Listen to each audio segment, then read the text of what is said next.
Halo sobat, selamat datang kembali di channel YouTube Timon Adiso. Oke sobatku, pada hari ini kita akan membahas tentang berapa sih penghasilan dengan 1000 subscriber untuk YouTuber pemula yang baru dimonetis. Nah, banyak sekali teman-teman kalian itu bertanya, Mas, kalau kita sudah mendapatkan 1000 subscriber, 4000 jam tayang, daftar AdSense, itu kira-kira penghasilannya berapa sih?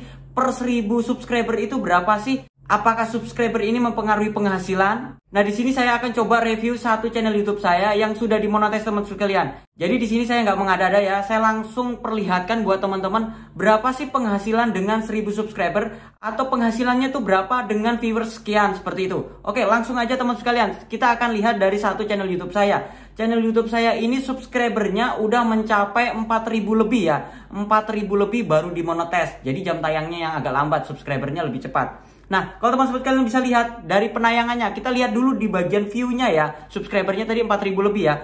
View-nya ini kalau teman-teman kalian lihat, kita lihat di 90 hari terakhir. Kita bisa lihat ini ada penanjakan ya teman-teman sekalian. Ini ada penanjakan ya. Di 28 Mei itu baru terlihat menanjak. Nah, di bulan Juni setelah dimonetis itu terlihat sekali. View-nya itu sekitar 5000 ya, hampir mau mencapai 6000 view-nya ya. Nanti kita akan lihat penghasilannya itu berapa. Kalau dengan view 5000 itu penghasilannya berapa. Kita langsung lihat teman sekalian, kita lihat di bagian penghasilannya. Kita langsung ke penghasilannya ya.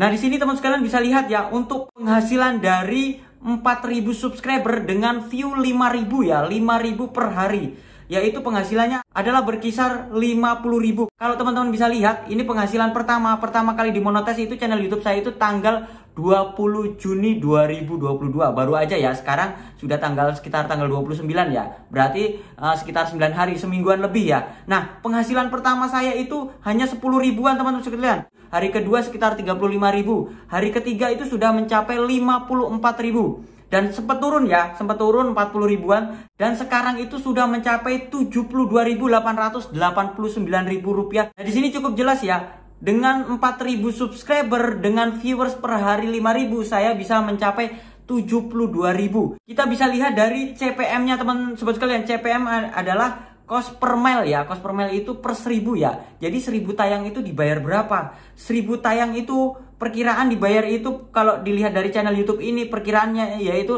15.000 sampai dengan 20.000. Teman-teman bisa lihat grafiknya, rata-rata 16.000, 17.000 ya. Ini paling tinggi hanya 20.611. Nah, di sini saya akan coba menjelaskan buat teman sekalian apa sih yang mempengaruhi dari penghasilan kita. Viewers kah, dari subscriber kah, ataupun dari faktor lainnya. Di sini ada 10 faktor ya teman-teman yang dapat mempengaruhi penghasilan kita. Yang pertama itu adalah jenis kontennya. Nah, jenis konten apa nih supaya penghasilan kita bisa besar atau penghasilan kita itu bisa meledak walaupun dengan viewersnya sedikit. Jenis konten yang bisa menghasilkan atau CPM yang besar itu adalah, yang pertama adalah kita membahas konten-konten tentang bisnis. Konten-konten tentang bisnis, konten-konten tentang keuangan. Nah, konten bisnis itu seperti apa? Konten bisnis itu seperti ini teman sekalian. Cara mendapatkan uang dari online, cara mendapatkan uang dari aplikasi TikTok, cara mendapatkan uang dari aplikasi ABCD seperti itu. Itu adalah cara-cara mendapatkan uang atau cara bisnis. Atau teman sekalian juga bisa membahas tentang asuransi. Nah, itu sangat besar sekali ya, sangat mempengaruhi penghasilan. Nah, kalau konten teman sekalian tentang game atau konten tentang anak-anak, kemungkinan besar penghasilan teman-teman itu kecil. Walaupun view-nya jutaan, view-nya ratusan ribu, itu penghasilannya kecil. Karena apa? Para pengiklan itu akan mentargetkan siapa sih penonton dari channel atau video ini. Kalau kontennya itu ditonton oleh anak-anak, pasti penghasilannya kecil karena dari CPM-nya itu kecil walaupun viewersnya besar. Tapi bisa juga sih kita mendapatkan penghasilan besar dengan mengandalkan viewers yang kita dapatkan. Lalu yang mempengaruhi yang kedua adalah dari durasi video yang kita buat. Durasi video yang kita buat ini kenapa mempengaruhi? Karena begini teman sekalian, untuk pengiklanan di YouTube atau video YouTube itu yang bagus adalah di atas 8 menit. Kenapa saya bilang di atas 8 menit? Begini teman sekalian, kalau video teman sekalian itu di bawah 8 menit, itu iklannya hanya di awal dan di akhir. Tapi kalau durasi video teman sekalian itu 8 menit ke atas, itu iklannya bisa kita atur ya. Bisa kita atur 5 kali tampil, bisa kita atur 4 kali tampil, 3 kali tampil. Tapi biasanya saya teman sekalian, kalau seumpamanya durasi video saya 8 menit, itu saya biasanya buat iklan itu di awal, di akhir, habis itu di tengah. Begitu ya, di awal, di akhir, habis itu di tengah. Karena apa? Biasanya di paling awal itu secara otomatis, yang paling akhir otomatis. Nah, di awal yang berikutnya itu 2 menit atau 3 menit pertama itu saya kasih. Nah, habis itu 5 menit. Habis itu di 6 menit ya. Jadi kalau total iklannya itu ada 5. Nah, itu dari 5 itu biasanya nggak tampil semua. Biasanya tampilnya itu mungkin di awal, habis itu di pertengahan, atau mau habis di akhir video mungkin 6 menit terakhir itu iklannya baru tampil seperti itu. Jadi dengan 8 menit ini bisa meningkatkan penghasilan kita. Jadi pastikan teman sekalian buat aja video durasi 8 menit lebih atau mungkin 15 menit. Tapi jangan mengada-ada ya. Kontennya ini sesuai dengan kebutuhan atau kebutuhan videonya ini berapa menit. Kalau hanya 2-3 menit ya 2-3 menit aja, jangan dibuat 8 menit. Berikutnya apalagi nih yang mempengaruhi penghasilan? Yang mempengaruhi penghasilan adalah kualitas kontennya. Nah, di sini kenapa kualitas konten itu mempengaruhi penghasilan YouTube kita, teman sekalian? Kualitas konten di sini supaya orang itu berlama-lama menonton video kita. Semuanya kita buat video durasi panjang ya, tapi ternyata yang nonton itu hanya 1-2 menit pertama aja. Jadi iklan yang masuk itu hanya menit pertama. Nah, di video berikutnya itu nggak ditonton. Kenapa? Mereka akan nggak mau nonton. Ah, ini kontennya kualitasnya nggak bagus, pencahayaannya nggak bagus, suaranya nggak jelas, seperti itu. Nah, kualitas konten ini sangat penting. Kenapa teman sekalian? Kalau kita sudah durasi videonya itu ditonton panjang, secara otomatis kita bisa mendapatkan iklan di depan, di tengah, di akhir. Bahkan mereka akan menonton video kita yang lainnya lagi. Nah, kalau nonton video yang lain lagi, otomatis iklan akan tampil lagi. Jadi di sini cukup penting ya. Kualitas video harus bagus, pencahayaan, kamera, habis itu suara teman sekalian harus terang. Nah, itu nggak boleh diabaikan teman sekalian. Berikutnya apalagi nih yang mempengaruhi penghasilan YouTube kita, yaitu adalah sumber penonton. Sumber penontonnya ini dari mana? Sumber penontonnya ini dari search engine YouTube kah, atau dari search engine Google kah, atau teman-teman promosi ke Facebook atau promosi ke media sosial lainnya. Nah, ini sangat mempengaruhi sekali penghasilan YouTube kita. Kenapa? Kalau dari search engine YouTube secara otomatis iklan akan banyak tampil. Tapi kalau semuanya teman sekalian mempromosikan nih channel YouTube-nya ke media sosial, menggunakan periklanan dari Facebook, itu kemungkinan besar iklan kita nggak tampil. Bahkan YouTube itu mendeteksi bahwasanya channel atau video kita itu nggak sehat. Karena apa? Sumbernya itu dari eksternal atau dari search engine atau dari luar, seperti itu. Jadi saran saya buat teman sekalian, fokus aja main SEO. Jadi kalau main SEO itu kita sumber penontonnya itu dari search engine YouTube, ataupun kita berharap mendapatkan rekomendasi dari YouTube. Jadi kalau mendapatkan rekomendasi secara otomatis ya, video-video kita itu viral tanpa harus mengetikkan sebuah kata kunci di search engine YouTube. Selain sumber penontonnya dari search engine YouTube, yang mempengaruhi juga adalah penontonnya ini dari negara mana. Nah, kalau penontonnya ini dari negara Indonesia atau negara-negara yang nilai CPC-nya itu kecil, CPM-nya itu kecil, secara otomatis penghasilan kita kecil. Di Indonesia ini termasuk kecil ya. Tapi kalau penontonnya itu dari luar negeri nih, penontonnya dari Amerika, dari Kanada, dari Korea, pokoknya dari luar negeri lah, itu nilai CPM-nya itu gede teman sekalian. Nah, teman sekalian kalau membuat konten-konten bahasa Inggris atau konten-konten yang menggunakan kata kunci bahasa Inggris, secara otomatis yang nonton kan di luar negeri tuh, penghasilan teman sobat sekalian bisa besar. Tetapi kemungkinan besar kita mendapatkan potongan pajak itu kemungkinan besar dapat ya, karena potongan pajaknya lumayan tuh kalau luar negeri sudah ada. Nah, kalau di Indonesia ini belum ada ya, kita harus bayar pajak langsung ke kantor pajak, seperti itu. Habis itu apalagi nih yang mempengaruhi penghasilan kita? Penghasilan YouTuber pemula dengan 1000 subscriber. Yang mempengaruhi adalah CPM, nilai CPM, cost per mil ya. Cost per mil itu adalah perputaran dari 1000 view kita itu dibayar berapa. Tadi sudah saya lihatkan ya, 1000 view saya itu dibayar adalah 15.000 sampai dengan 20.000. Jadi 1000 view itu baru dibayar 15.000 sampai dengan 20.000. Kecil banget. Tapi kalau konten teman sekalian membahas tentang bisnis, tentang habis itu tentang uang, itu biasanya CPM-nya sampai 100.000 ya. Perbandingannya jauh banget. Tapi kalau teman sekalian kontennya tuh anak-anak, biasanya CPM-nya tuh kecil. Bahkan bisa Rp1.000, Rp2.000, seperti itu. Nah, gimana sih caranya supaya kita mendapatkan CPM besar, cost per mile-nya tuh besar? Yang saya bilang tadi ya, kita membuat konten-konten yang supaya mendatangkan pengunjung dari luar negeri, supaya CPM-nya besar. Habis itu kita membuat konten-konten yang berbau tentang bisnis, tentang keuangan. Itu supaya CPM-nya besar, cost per mile-nya itu besar. Karena apa?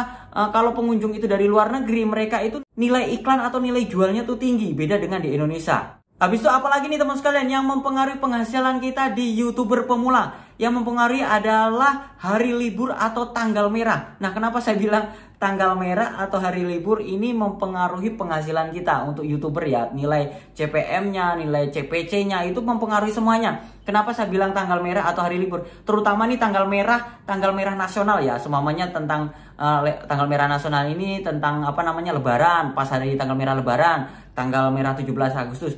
Biasanya para pengiklan itu mentargetkan ya, mereka menjualkan satu produk pada saat event-event tertentu. Nah, ini nilai CPM-nya bisa besar teman-teman sekalian.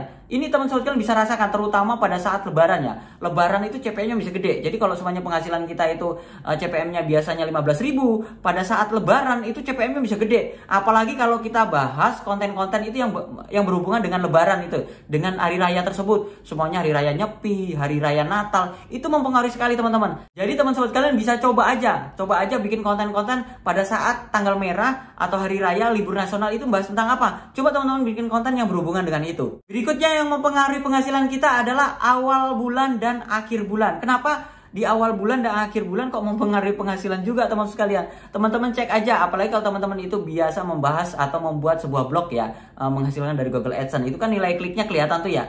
Cek aja di awal bulan dan akhir bulan. Saya nggak ngerti nih, awal bulan dengan akhir bulan kenapa kok bisa berbeda. Yang saya tahu sih seperti ini teman-teman sekalian.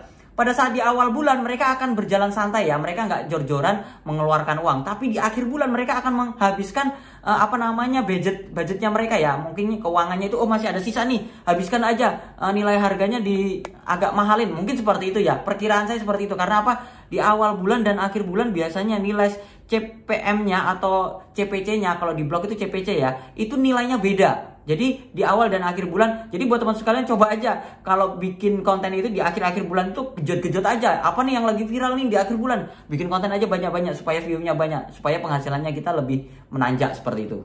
Berikutnya lagi yang mempengaruhi adalah jumlah subscriber teman sekalian. Kenapa jumlah subscriber ini mempengaruhi? Karena jumlah subscriber ini pada saat kita mengupload video, pertama kali yang menonton video kita, yang melihat di beranda itu adalah para subscriber. Kalau mereka pernah menonton video kita, mereka yang melakukan sub, video yang kita upload itu akan muncul di beranda mereka. Nah, thumbnail ini bekerja supaya apa? Mereka mengklik video kita. Nah, jumlah subscriber, kalau subscriber kita semakin banyak, kemungkinan besar ditonton itu semakin besar. Tetapi jumlah subscriber ini tidak mempengaruhi penghasilan ya. Seumpamanya subscribernya 5.000 dengan yang 1 juta subscriber. Bisa jadi yang subscriber 5.000 ini lebih besar. Karena apa? View-nya lebih banyak, CPM-nya lebih besar, seperti itu. Jadi jumlah subscriber ini nggak mempengaruhi penghasilan secara signifikan. Tetapi pada saat kita mengupload video, ini mempengaruhi, memungkinkan video kita itu banyak yang nonton. Karena subscribernya yang memang udah banyak. Yang berikutnya lagi, apalagi nih yang mempengaruhi penghasilan kita untuk YouTuber pemula, yaitu adalah viewers atau penonton. Nah, di sini teman sekalian, bukan jumlah subscriber tapi viewersnya ya, penontonnya ini yang mempengaruhi penghasilan kita. Karena mereka menonton video kita, habis itu iklannya tayang, baru kita menghasilkan uang. Atau mereka menonton video kita dengan durasi 1000 tonton, nanti kita dapat dikalkulasi dapat berapa. Bukan subscribernya 1000 langsung dapat uangnya sekian, enggak seperti itu. Jadi viewersnya berapa itu baru kita menghasilkan uang. Jadi semakin banyak penonton teman sekalian itu akan semakin baik. Jadi nggak usah perbanyak subscribernya lah, fokus aja ke penontonnya, fokus aja, targetkan aja judul dan thumbnailnya itu tertarget. Jadi supaya pada saat muncul di search engine mereka itu penasaran untuk ngeklik dan nonton video-video kita. Yang terakhir nih, apa yang mempengaruhi penghasilan YouTuber pemula dengan 1000 subscriber? Yang terakhir adalah dolar hijau, kuning, atau merah. Nah, pada saat kita sudah dimonetis ya, kita kan daftar Google AdSense, nah, habis itu mengaktifkan iklannya. Nah, di situ kan terlihat tuh, dolarnya tuh hijau, kuning, atau merah. Ini ada beberapa perbedaan ya, antara dolar hijau, kuning, sama merah. Ini saya akan coba jelaskan. Yang pertama itu dolar hijau dulu. Dolar hijau ini iklannya muncul secara otomatis dan terus-menerus akan muncul. Nah, dengan begitu kita bisa menghasilkan uang lebih banyak lagi. Nah, ini aman ya, dolar hijau itu aman, termasuk dalam kategori aman. Yang kedua, kita bahas tentang dolar kuning. Nah, dolar kuning ini nggak bagus teman sekalian. Dolar kuning ini untuk iklannya tetap tayang, tapi tidak selalu tayang. Jadi kalau semuanya ditonton 5 kali, mungkin yang tayang itu hanya 1 kali. Kalau beda yang sama dolar hijau ya, mungkin ditonton 5 kali ya tampil semua 5 kali. Tapi kalau dolar kuning ini jarang-jarang ya, ini udah peringatan. Karena apa? Ada pelanggaran di video kita. Ada pelanggaran tapi tidak saklek. Maksudnya itu masih hanya teguran biasa. Jadi dolar kuning masih nggak apa-apa. Tapi kalau saran saya buat teman sekalian, kalau udah dolar kuning, coba ajukan banding. Ajukan banding supaya bisa menjadi dolar hijau kembali. Bisa ini, dolar kuning. Dolar kuning biasanya dari sekian video teman sekalian, biasanya dolar kuning ini karena musik, ataupun karena ada video-video tertentu, ataupun video kekerasan, atau video yang pornografi seperti itu. Pengaruhnya ke dolar kuning ya, seperti ini teman sekalian. Berikutnya lagi adalah dolar merah. Nah, dolar merah di sini cukup berbahaya ya. Kalau saran saya pribadi, kalau sudah dolarnya itu merah, saran saya itu videonya dihapus. ataupun dimasukkan ke dalam draft ya. Kenapa saya bilang dihapus atau dimasukkan dalam draft? Karena ini udah peringatan keras. Bahkan teman-teman sekalian, kalau dolar merah ini sudah melakukan pelanggaran pertama, biasanya karena musiknya. Kedua, mungkin teman sekalian melakukan re-upload video tersebut, video orang teman-teman upload kembali di channel YouTube kita. Nah, itu sangat rawan sekali channel YouTube kita bisa dibanet. Kalau saran saya, masukkan ke draft atau dihapus aja videonya. Kalau sudah dolar merah ya, iklannya nggak bakal tayang. Kalaupun viewersnya banyak, teman sekalian nggak dapat hasil apa-apa dari dolar merah ini. Oke, cukup jelas ya teman sekalian bahwasanya untuk dengan 1000 subscriber penghasilan kita tuh segitu ya. Dibayar view-nya itu per 1000 tayang. 1000 tayang itu berapa nilainya? Kalau di channel YouTube saya ini 1000 tayang itu dibayarnya 15.000 sampai dengan 20.000. Nah, kalau dengan 4.000 subscriber dan viewersnya itu 5.000, saya bisa menghasilkan 50.000 sampai dengan 70.000. Nah, nanti kalau beda dengan konten teman-teman atau penghasilan teman-teman sekalian, itu biasanya pengaruhnya itu di CPM ya, nilai per 1000 tayang seperti itu. Oke sobatku, itu saja sharing saya hari ini, semoga bermanfaat. Jangan lupa like, comment, share, dan sampai jumpa di video saya selanjutnya. Sekian dan terima kasih.